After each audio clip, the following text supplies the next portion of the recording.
Hello friends, welcome to my YouTube channel. इस video में हम लोग डिस्कस करेंगे इंग्लिश पैडागॉजी के प्रीवियस ईयर क्वेश्चंस। ये क्वेश्चन सीरीज़ का पार्ट 5 है। इसके पहले के 4 पार्ट्स आपको इसी चैनल में इंग्लिश पैडागॉजी के प्लेलिस्ट में मिल जाएंगे। तो स्टार्ट करते हैं। क्वेश्चन 1 है आपका, a teacher needs to develop clarity about the objectives of teaching plan. मतलब टीचर को अपने टीचिंग प्लान के ऑब्जेक्टिव्स कब डिसाइड करने हैं। ऑप्शन फर्स्ट है आपका बिफोर टीचिंग, या आफ्टर टीचिंग, या फिर वाइल टीचिंग, या ड्यूरिंग रिकैपिचुलेशन। तो इसका ऑप्शन फर्स्ट आपका करेक्ट आंसर हो जाएगा। अपने ऑब्जेक्टिव्स को वो बिफोर टीचिंग डिसाइड करेगा या टीचिंग के पहले डिसाइड करेगा। क्वेश्चन 2 है आपका, which of the following is not true about a cloud based language lab. Cloud based language lab क्या होते हैं, जहाँ पे ऑनलाइन मतलब सर्विसेज अवेलेबल होती हैं। जैसे कि क्लाउड बेस्ड लैंग्वेज लैब में क्या आ जाएगा, दो software products which can be freely accessed and used anywhere via internet. अब आपका आता है जैसे ऑप्शन फर्स्ट है इसका, every users device as mobile, tablet और laptop is a learning unit. या फिर अ फिजिकल लैब, यहाँ पे लैब करना पी की जगह पे बी हो जाएगा। A physical lab with multimedia computers is required. या फिर it gives the learner spatial and temporal liberty to learn a language. या फिर फोर्थ आएगा आपका, the teacher can see the progress of a learner from his or her own personal device, laptop और tablet. तो इसका सिर्फ option 2 आपका सही आ रहा है, तो ऑप्शन 2 इसका करेक्ट आंसर हो जाएगा।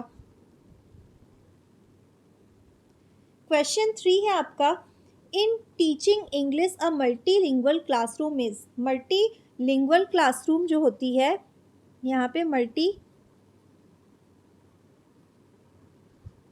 लिंगुअल होगा, मल्टीमीडिया नहीं होगा। In teaching English multilingual classroom is, क्या होती है multilingual classroom, a headache, a heard a hurdle, या फिर एन एक्सेट, या फिर नन ऑफ द अबव। तो ये क्या एक एसेट होती है, एन एसेट होती है ये। ऑप्शन 2 आपका इसका करेक्ट हो जाएगा। क्वेश्चन 4 है, which of the following is not a speech disorder. Question में नॉट पूछा है, not a speech disorder.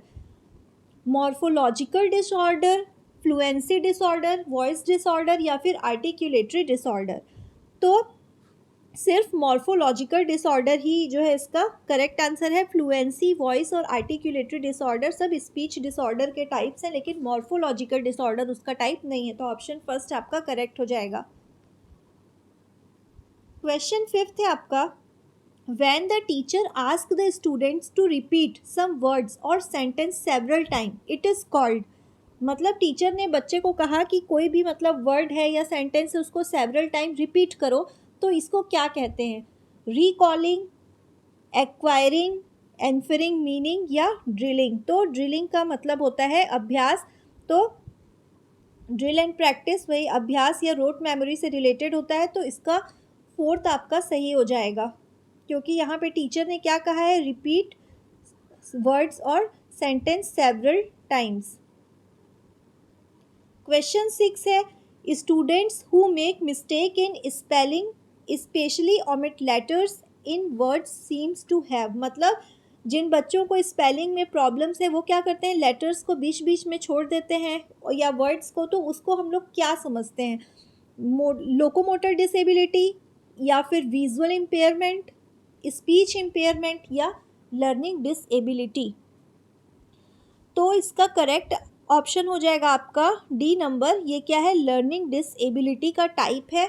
Locomotor disability physical problem से रिलेटेड होती है, विजुअल देखने से रिलेटेड, स्पीच बोलने से रिलेटेड, और ये क्या है, डिसलेक्सिया का एक टाइप है। इसमें बच्चा क्या करता है, रीडिंग डिसऑर्डर होता है, तो ये लर्निंग डिसेबिलिटी के अंदर आता है। तो आपका ऑप्शन 4 इसमें करेक्ट हो जाएगा। क्वेश्चन 7 है आपका, a child with learning disability would.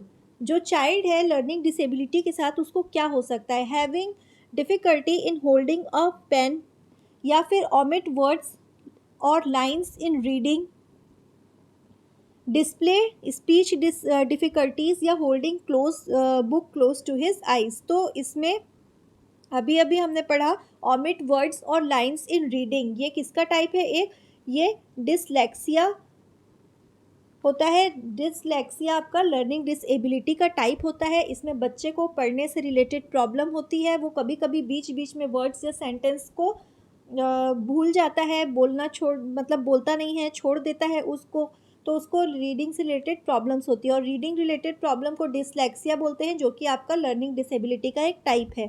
तो ऑप्शन 2 इसका करेक्ट हो जाएगा। क्वेश्चन 8 है, if a student makes mistake while speaking in class. अगर स्टूडेंट जो है मिस्टेक कर रहा है क्लास में बोलते समय, तो he or she should not be allowed to speak in the class.